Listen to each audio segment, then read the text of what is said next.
Saudações cordiais a todo o grupo estudantil, especialmente ao docente Abidu Muxanga.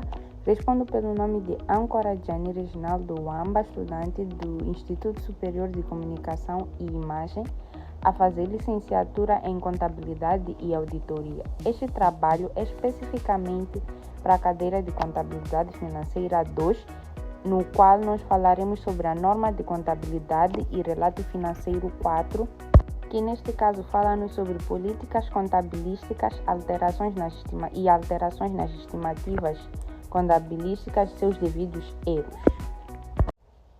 Bom, hoje vamos falar sobre a norma de contabilidade e relato financeiro 4, como já havia dito. Uma norma que envolve toda a base da contabilidade.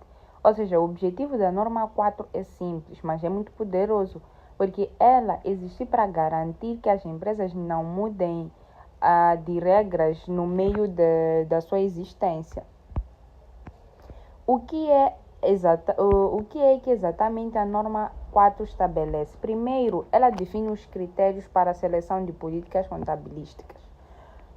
Ou seja, quando a empresa tem de escolher entre o método FIFO ou o custo médio para inventários, é esta norma que diz como escolher e justifica a escolha. Segundo, trata das alterações de políticas contabilísticas. Imaginem que a empresa usava amortização por cotas constantes e quer mudar para cotas depressivas.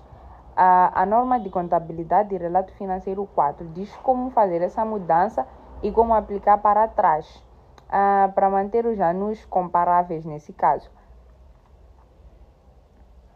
O terceiro ponto é muito importante e ela diz que o tratamento das alterações nas estimativas, fala sobre o tratamento das alterações nas estimativas contabilísticas.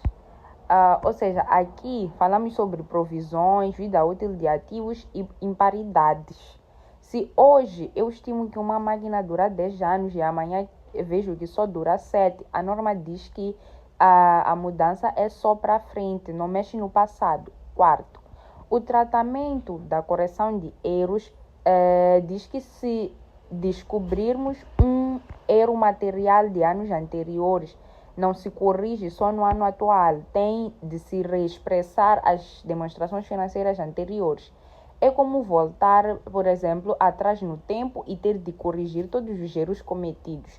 E, por fim, esta norma estabelece as regras de divulgação, ou seja, não basta fazer bem, tem de explicar nas cotas o que mudou, por que mudou e qual foi o impacto da mesma mudança.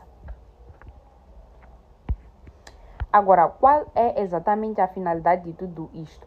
A norma 4 existe para melhorar 3 coisas nas demonstrações financeiras. Primeiro, a relevância, a fiabilidade e, por fim, a comparabilidade. A relevância, porque a informação tem de ser útil para quem decide. Fiabilidade, porque tem de representar o que realmente aconteceu. E comparabilidade, porque um investidor, por exemplo, tem de conseguir comparar a nossa empresa com uma outra empresa e comparar este ano com o ano passado.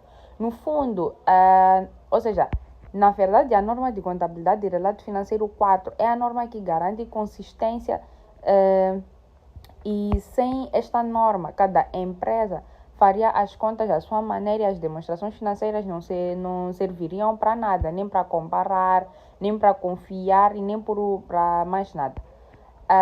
No próximo slide, veremos a diferença entre política e estimativa.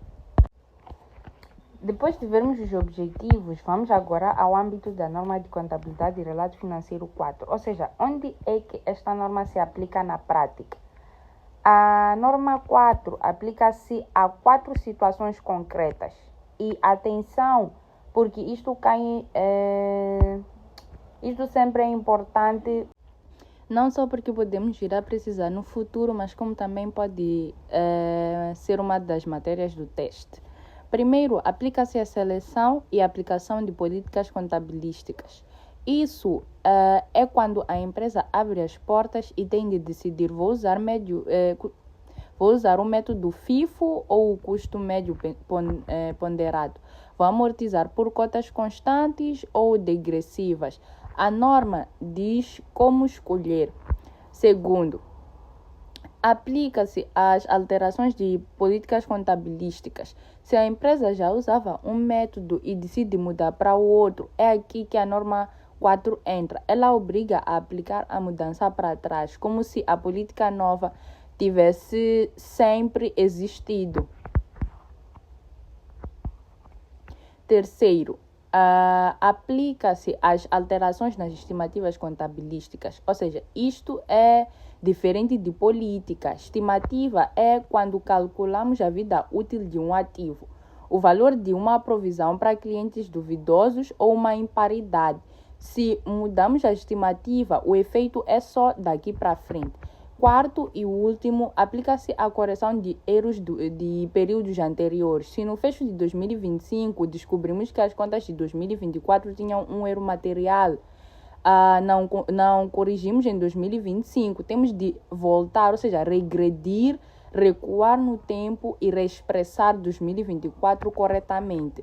Agora, há uma nota muito importante para não confundir isto. Os efeitos fiscais destas mudanças não são tratados aqui. A norma 4 trata só da parte contabilística. Tudo o que for impacto nos impostos diferidos ocorrentes vai para a norma 12. São normas irmãs, ou seja, pares, digamos assim, mas cada uma no seu quadrado.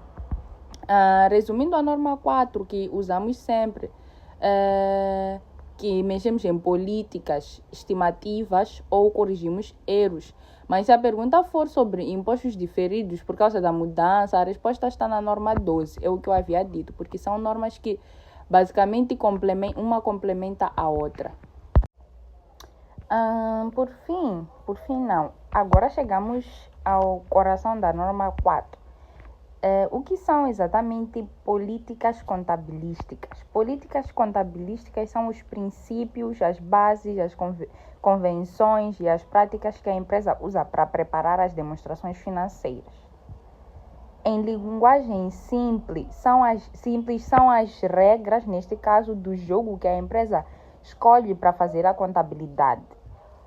Vamos para um exemplo prático para ficar mais claro. Quando escolhemos usar o first in, first out, ou custo médio ponderado para valorizar inventários, isso é uma política contabilística.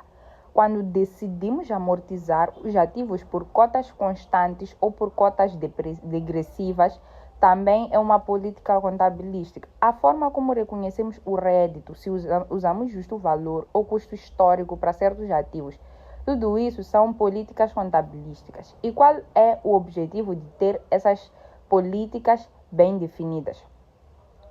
A norma dá 3 objetivos. O primeiro é garantir informação relevante. O utilizador das demonstrações financeiras tem de conseguir tomar decisões com base nos nossos números. Ou seja, se a política esconde a realidade, significa que não é uma política favorável. Segundo, garantir informação fiável. A demonstração financeira tem de representar fielmente o que aconteceu na empresa, sem truques, sem maquilhagem. E terceiro,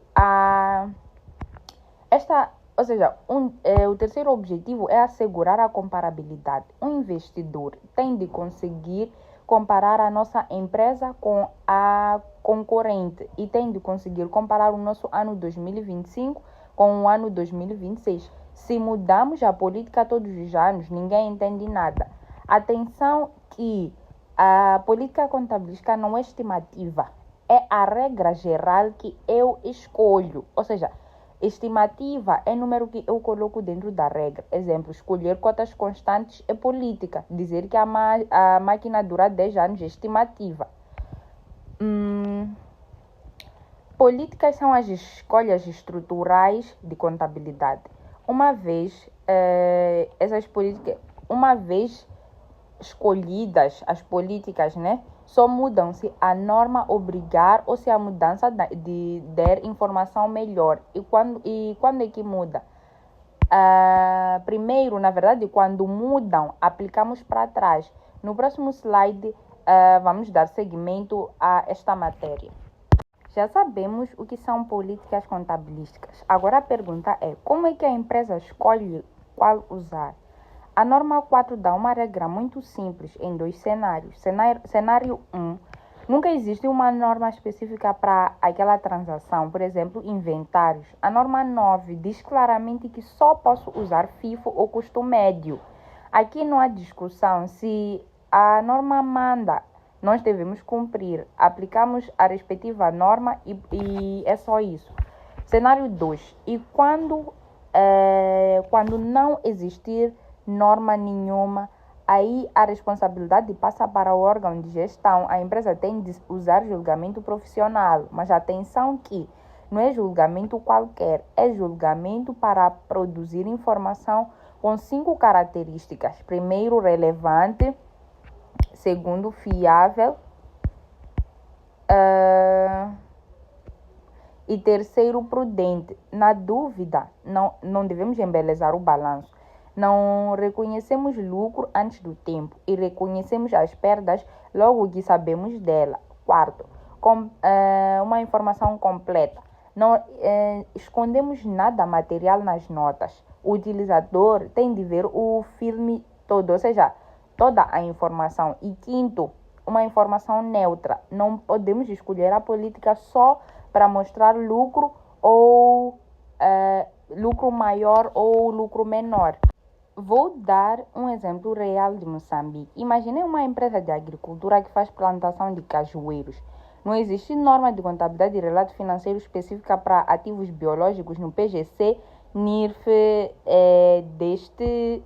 deste tipo de agricultura. O que o gestor deve fazer? Usar julgamento profissional. Vamos ver a IAS 41. Vai ver veremos o que empresas parecidas fazem. E escolhe-se a política que dá a informação mais relevante e fiável, mas nunca pode escolher só para pagar menos imposto. Resumindo, a regra de ouro é que se a norma fala, você obedece. Se a norma cala, o gestor decide. Mas com julgamento profissional e estas 5 amarras. Vimos que quando há uma norma específica, o gestor usa julgamento profissional, mas com que base em que não pode inventar?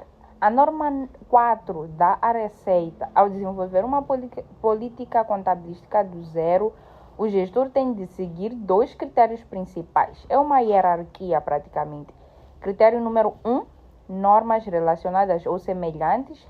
Primeiro procuramos analogia. Se não há norma para a minha operação específica, eu olho para as normas que tratam de operações parecidas. Exemplo prático de Moçambique seria uma empresa que faz concessão de uma estrada e não há norma para concessões. O gestor vai à IFRS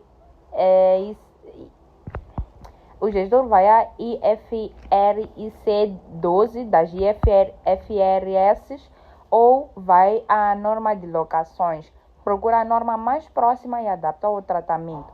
Não se deve copiar às cegas, mas usa-se como referência. Critério número 2 é o quadro conceptual. Se não encontro nenhuma norma parecida, vou à base de tudo. O quadro conceptual do PGC NIRF. E o que é que vejo no quadro conceptual especificamente? Vejo as definições. O que é um ativo? É um recurso controlado pela empresa do qual se esperam benefícios futuros. O que é um passivo? O que é uma obrigação presente que vai exigir saída de recursos, por aí vai. Vemos também, ou seja, devemos ver também o que é rendimento, o que é gasto e principalmente os critérios reconhecidos de mensuração. Então, se primeiro procuramos normas semelhantes, só se não houver é que usamos o quadro conceptual puro. Não podemos ignorar a NCRF parecida e ir direto ao quadro conceptual porque dá mais jeito. Resumindo, para criar política nova, o caminho é basicamente este. Já escolhemos a política contabilística, agora qual é o passo a seguir? Agora temos de ser consistentes, ou seja, a norma 4 é muito clara nisso. A entidade deve cumprir 2 regras de ouro da consistência, que neste caso a primeira é aplicar as mesmas políticas para transações semelhantes. Se eu uso FIFO, para o cimento no armazém da Matola. Não posso usar custo médio para o cimento no armazém de Nampula. É o mesmo inventário, a mesma transação. A política tem de ser única dentro da empresa. Não importa em que sucursal se esteja, de que sucursal se esteja a falar. Se tenho duas fábricas a produzir sabão, a forma de amortizar as máquinas tem de ser a mesma nas duas fábricas. Não posso ter cotas constantes numa e outro método noutra. Só porque dá mais lucro. Segunda regra, manter consistência entre períodos. Se em 2025 usei FIFO, em 2026 tenho de continuar com FIFO. Não posso mudar de política só porque este ano o lucro fica mais baixo. E por que isto é tão importante? Porque a consistência é que permite comparar o desempenho financeiro neste caso. O dono da empresa consegue ver se o lucro de 2026 foi melhor que 2025, porque a empresa vendeu mais. E não porque mudou a regra do jogo. Permite comparar também a posição financeira. O banco olha para o balanço e percebe se o ativo cresceu de verdade ou se só mudou a forma de calcular, e permite comparar os fluxos de caixa ao longo do tempo.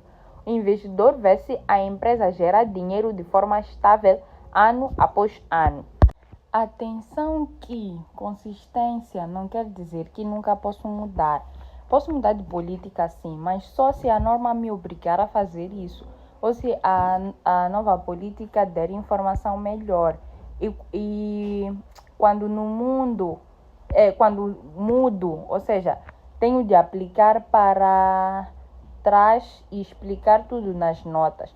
Mudar por conveniência é basicamente proibido. A norma 4 não permite isso.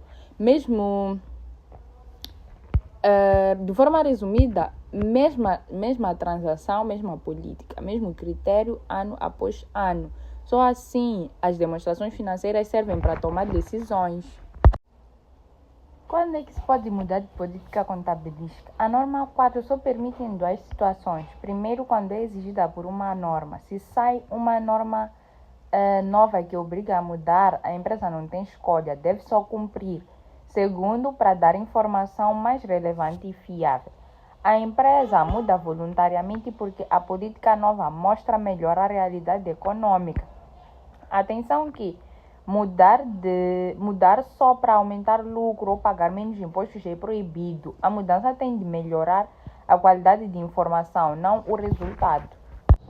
Mudamos de política contabilística. Agora, como é que devemos aplicar essa mudança?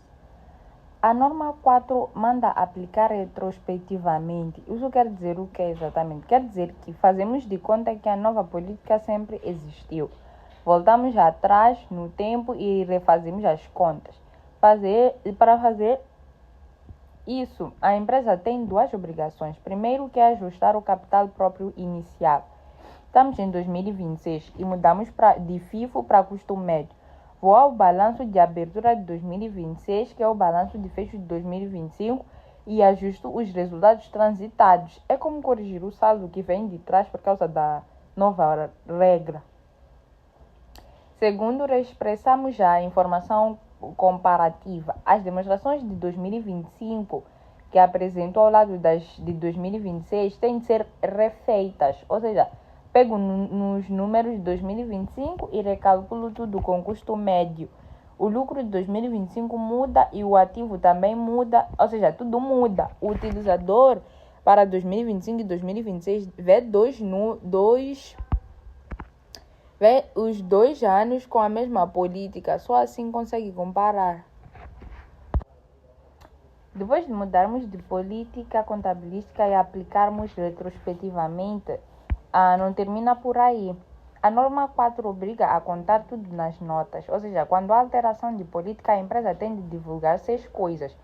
Isto vai tudo para as notas das demonstrações financeiras.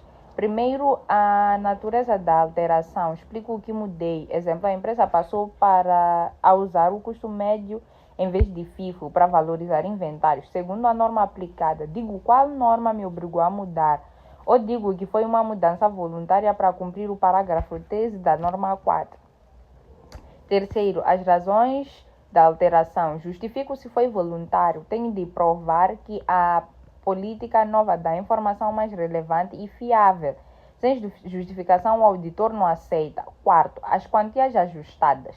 Mostro os números, quanto é que mudou no resultado líquido, no ativo, no capital próprio, linha por linha.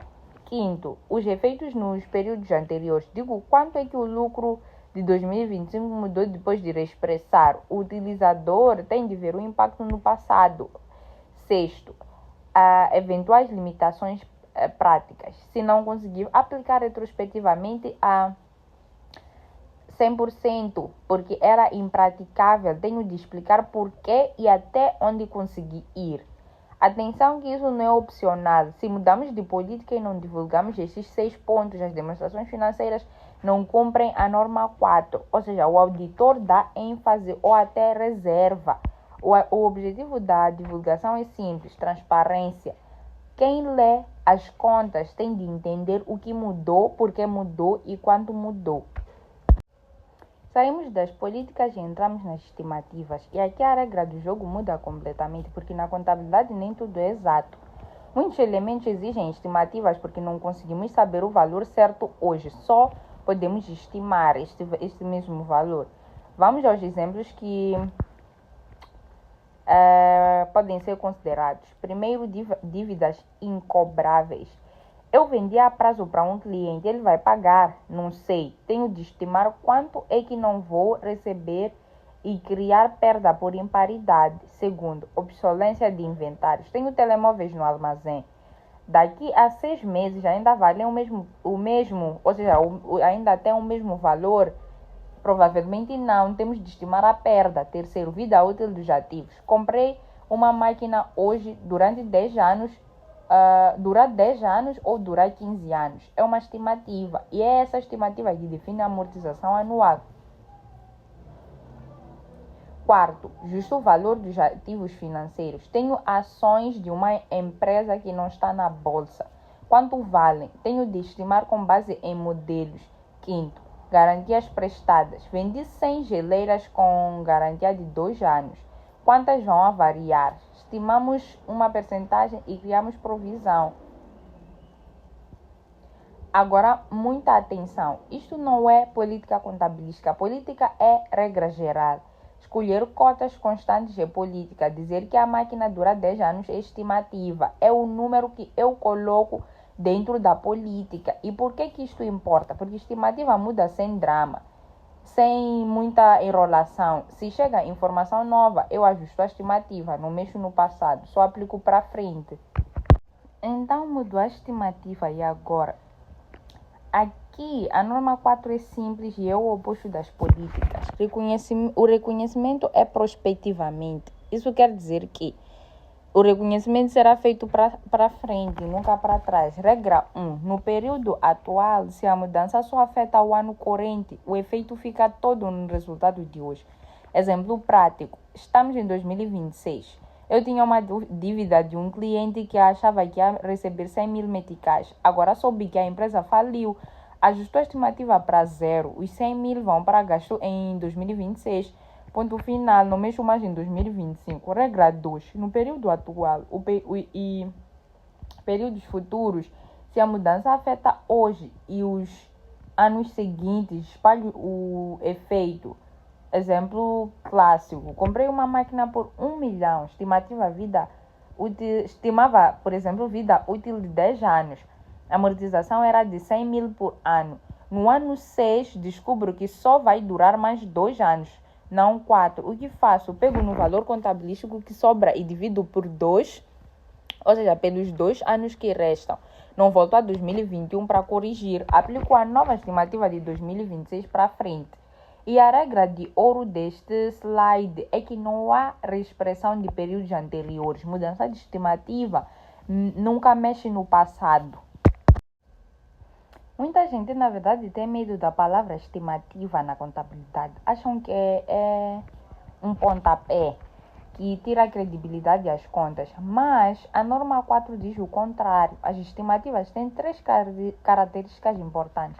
Primeiro, baseiam-se na melhor informação disponível. Eu não invento números quando estimo a vida útil da máquina.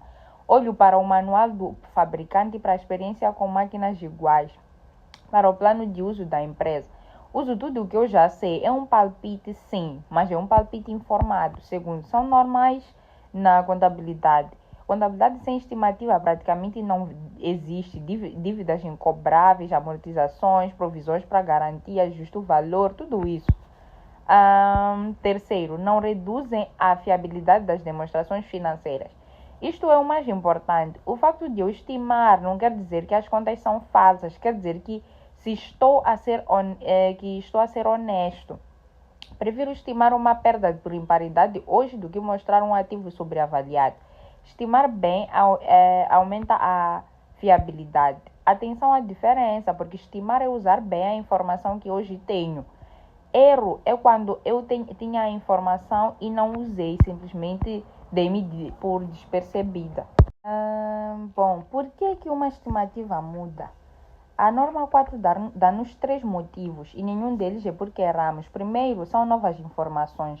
Em 2025, eu estimei que o cliente XPTO ia pagar 500 mil meticais. Em 2026, recebo a notícia que ele entrou em insolvência. É informação nova. Eu ajusto a estimativa. Não estava errado nem em 2025. Só não tinha essa informação. Segundo, novas experiências. Comprei uma máquina, estimei vida útil de 8 anos. Usei 3 anos e percebi que com a poeira de Moçambique e as quedas de energia, ela desgasta mais rápido. A experiência mostrou que só vai durar mais 5 anos. Ajustou a estimativa e a experiência nova não é um erro. Terceiro, mudanças nas circunstâncias. Eu tinha um estoque de máscaras. Estimava vender tudo. Veio a pandemia e o governo mudou a lei. Agora toda a gente usa máscara.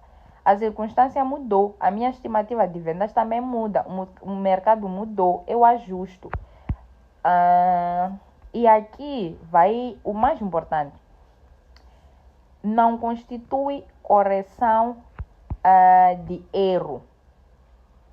Mudar estimativa por informação nova é completamente normal, é prospectivo, só mexe para frente. Erro é quando eu já tinha informação em 2025, estava na minha gaveta e ignorei. A estimativa muda. Como é que nós prosseguimos a contabilização dessa mudança? Prospectivamente, isso quer dizer que para frente, né? Só para frente e nunca para trás. Situação A, no período atual. Se a mudança só afeta este ano, o efeito todo vai para o resultado do ano. Exemplo direto. Vamos para um exemplo direto. Estamos em 2026. Em 2025, criei uma provisão de 500 mil meticais para um processo judicial. Hoje, o juiz decidiu e só vou pagar 30 mil meticais. Ganhei informação nova. Os 20 mil de diferença reduzem gastos em 2026. Não mexo em 2025. O passado já fechou. Situação B. No período atual e períodos futuros. Se a mudança afeta hoje e amanhã, espalho o efeito. Exemplo de testes. Comprei um carro por 800 mil meticais, estimava 8 anos de vida útil. Amortização de 100 mil por ano. No ano 5, percebo que com as estradas de Moçambique só dura mais de um ano, não 3. Faço o quê? Pego no valor que falta amortizar e jogo tudo no ano 6. Não volto para corrigir os anos 1 a 5. Aplico a nova realidade de 2025 para frente. E a regra que reprova por exemplo, a regra que pode nos diminuir pontos se por acaso formos a esquecer, não há expressão de períodos anteriores. É o que nós devemos saber a princípio. Durante todos estes processos existem erros que podem ocorrer, dos quais estão inclusos o reconhecimento, mensuração, apresentação, divulgação, e esses erros também podem vir a ser materiais, tanto como imateriais, ou seja, materiais quando mudam alguma coisa, naquilo que são as demonstrações ou naquilo que é o desempenho da empresa. E materiais, quando não mudam nada, mas são erros que de alguma forma vão afetar. Temos a correção de erros. Os erros materiais do período anterior devem ser corrigidos, ou seja, retrospectivamente através de reexpressões dos valores comparativos e ajustamento dos salários iniciais. E existem também limitações na correção de erros. Quando não for praticável determinar os efeitos, corrigir a partir da data mais antiga possível e ajustar prospectivamente a informação comparativa. Divulgação de erros de períodos anteriores. Estes incluem natureza do erro, quantia de correção, linhas afetadas nas demonstrações financeiras e razões da impossibilidade de aplicação retrospectiva quando existir. Ou seja, estas são as divulgações de períodos anteriores que são importantes, ou seja, devem ser feitas inegociavelmente. Temos aqui um exercício prático que diz o seguinte: reexpressão retrospectiva de erros em N, A, C, ABC verificou que alguns produtos vendidos em N-1 foram incluídos nos inventários de 31 de 12 de N-1 pelo valor de 6.500. A demonstração de resultados da C ABC evidencia 314. Exercício prático de erro. Isto é o que cai geralmente nos testes. Então vamos ver um caso destes. Em N, que é o ano atual, a empresa ABC descobriu que meteu água em N-1. Produtos que já tinham sido vendidos em N-1 ficaram no inventário de 31 de dezembro de N-1, no valor de 6.500 meticais. Primeira pergunta: isto é erro ou é uma estimativa? Em primeiro lugar, dizer que isto é um erro. Por quê? Porque a informação já existia em N-1. Os produtos saíram do armazém, a venda foi feita. A empresa aqui contou mal o estoque, não é informação nova, é informação que foi ignorada. O primeiro passo a fazer é qual é o impacto em N-1. Se deixei 6.500 de mercadoria vendida no inventário, então o inventário final de N-1 está sobreavaliado em 6.500. Inventário final alto quer dizer que o custo das vendas está baixo, ou seja, o custo das mercadorias vendidas igual a inicial mais compras menos final. Logo, o custo das vendas de N-1 está subavaliado em 6.500 e se o custo está abaixo, o resultado líquido de N-1 está sobreavaliado em 6.500. Como é que nós devemos corrigir? Como é um erro, aplicamos a expressão retrospectiva. Vou para trás e corrijo N-1. Na prática, quando apresentar as contas de N, vou mostrar o comparativo de N-1 já corrigido, ou seja, o inventário de 31 de 12 de N-1 desde 6.500. O resultado líquido de N-1 desde 6.500. E os resultados transitados em 1 de N também descem para 6.500. Atenção ao 304 que eu disse. O slide diz a demonstração de resultados evidencia 304. Esse 304 é o resultado de N-1 antes do erro.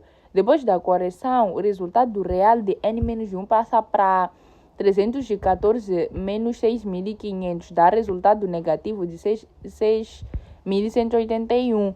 Não mexemos no resultado de N. O ano fica limpo, só corrigimos, neste caso, o ano N-1.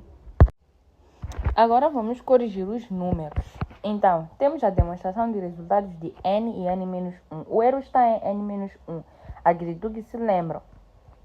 Inventário final de N-1 foi sobreavaliado em 6.500 porque contamos produtos já vendidos. Passo 1 é corrigir o custo de vendas de N-1. O slide mostra o custo de vendas de N-1 igual a 53.500, mas isso está errado. Se o inventário final estava alto em 6.500, o custo está baixo em 6.500. Custo corrigido de N-1 seria 53.500 mais 6.500, que seriam igual a 60.000 meticais. O passo 2 é corrigir o RAI de N-1. Vendas N-1 igual a 73.500. Custo corrigido seriam 60.000 meticais. O RAI corrigido ficaria 73.500 menos 60.000 meticais, que seriam 13.500. Antes estava 20.000, desceu para 6.500. Agora sim está a bater certo. O passo 3 é corrigir imposto e lucro líquido de N-1. Taxa de 30%. Imposto corrigido são 30.500 vezes 30%, que seriam igual a 4.050. Antes era 60.000, poupamos 1.950 de imposto. O lucro líquido corrigido de N-1 são 13.500 menos 4.050, que neste caso é igual a 9.450. Antes era 14.000 meticais. O lucro real desce para 4.550. Os 4.550 são os 6.500 do euro menos 1.950 do imposto. Ou seja, devemos ajustar resultados transitados. Resultados transitados no início de N-1 eram igual a 20.000. No fim de N-1 ficaram igual a 34.000. Conferimos que 20.000 mais 14.000 de lucro é igual a 34.000. Está certo que...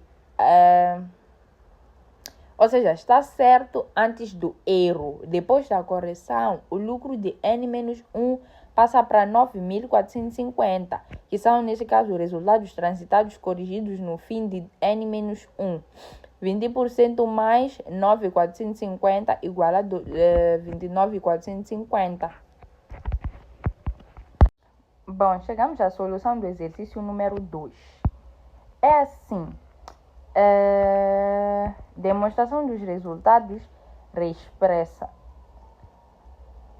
Olhem para a coluna N-1, está escrito reexpresso. Isto é obrigatório. Se não escrevermos, neste caso, perdemos cotação e perdemos valor como contabilistas, neste caso. O ano N-1 agora mostra os valores corrigidos. Custos de venda já não é 53.500, é 60.000.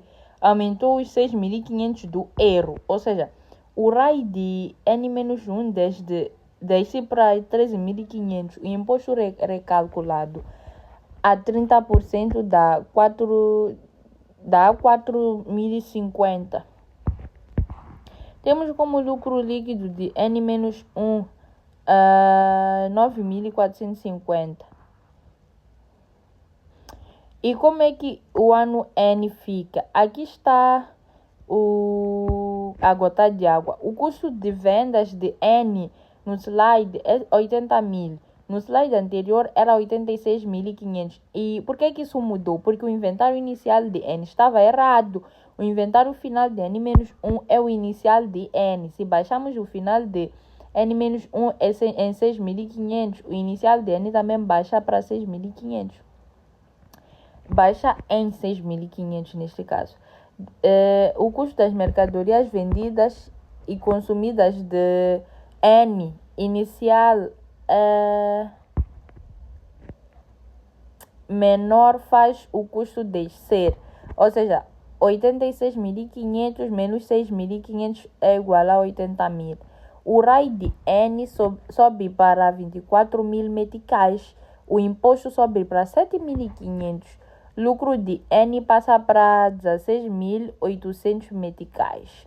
A demonstração das alterações no capital próprio. Esta parte de 40% no exercício saldo em 1 de N-1 no valor de 20.000 meticais é igual porque o erro foi em N-1, ou seja, o lucro líquido de N-1 reexpresso é 9.450, não é 14.000. O saldo N em 31 de 12 de N-1 era de 20.000, mais 9.500 e 50 9.450, que neste caso é igual a 29.450. Este saldo de abertura de N,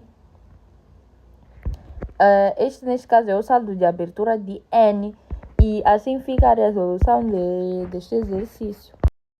Temos este exercício, o exercício número 3. É melhor que...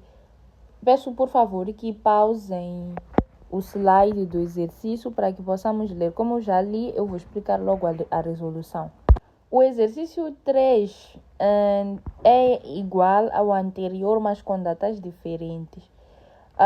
Basicamente, como será feita a correção retrospectiva? A empresa Duva esqueceu uma fatura de vendas de 50 mil meticais em 2022. Descobriu só em 2024. A regra da norma 4 é que o erro material corrige-se retrospectivamente.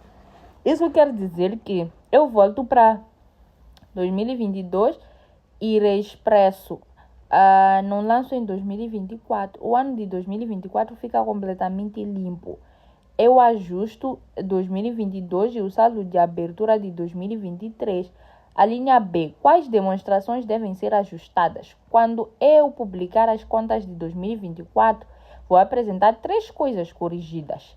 Primeiro é a demonstração de resultados de 2023, porque em 2023 é o comparativo. Tenho de mostrar 2023 reexpresso. As vendas de 2022 já afetam o saldo que transitar para 2023. Segundo é o balanço de 2023. O balanço de abertura de 2024 é o fecho de 2023. Ou seja, clientes sobe para 50 mil. Resultados transitados sobe para 35 mil. Passivo de impostos sobe para 15 mil. Assumindo taxa de 30%, passamos para o terceiro lugar, que é a demonstração de alterações no capital próprio. Tenho de mostrar o saldo de abertura de 2023 já corrigido. Ou seja, o lucro de 2022 reexpresso entra nos resultados transitados. A linha C. Que informações devem ser divulgadas? A norma 4, parágrafo 49, obriga a divulgar 3 pontos importantes nas notas. 1. A natureza do erro. Escrevo não foi contabilizada por uma fatura de vendas de 50 mil meticais referente ao exercício de 2022. 2. O valor da correção para cada período. Digo que o lucro de 2022 aumentou 35 mil líquido de imposto e o capital próprio de abertura de 2023 aumentou 35 mil. 3. O impacto no início do período mais antigo apresentado. Se eu mostrar 2023 e 2024, tenho de dizer que o saldo de abertura de 2023 foi ajustado. Resumindo, o exercício número 3 corrige 2022 para trás e reexpressa 2023 para comparativo. Ou seja, ajusto a abertura de 2024 e divulgo natureza, valor e impacto.